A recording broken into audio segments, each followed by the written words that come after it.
I am a mad fan of everything and anything to do with India. I have had the pleasure of being there 9 times in my life, for work, for pleasure, and also for school when I was a little boy.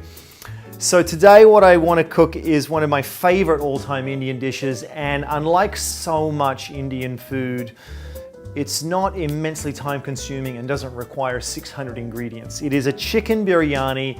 It is basically braised chicken in rice in a pot. But instead of using white rice today, I'm going to use Canadian barley. The reason why is that I want that, well, unlike white rice, barley will bring some flavor of its own. It brings a gorgeous kind of nuttiness and a smokiness to this dish. But also, in a braised dish like this where I'm cooking it for a long time, I don't want that grain to turn to mush.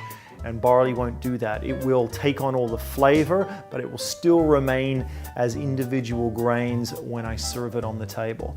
Let me show you what I mean. I'm adding a splash of olive oil to an oven-proof pan, and I'm going to season my chicken thighs with salt and pepper and add them skin side down once that pan is hot. You don't want to move them around too much. Let that skin get a nice golden sear on it so it doesn't stick. Turn them over, get them brown on the other side, and then I'm going to remove them from the pan.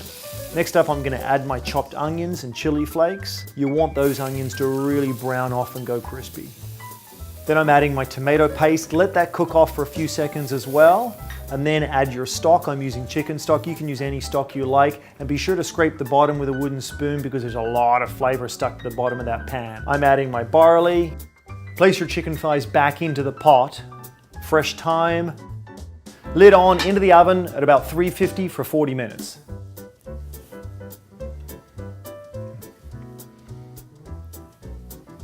All the flavors from that braised chicken, those heavily caramelized onions, the thyme, the tomato paste, the chicken stock, has all been sucked up by that barley, and the barley's brought a flavor of its own as well.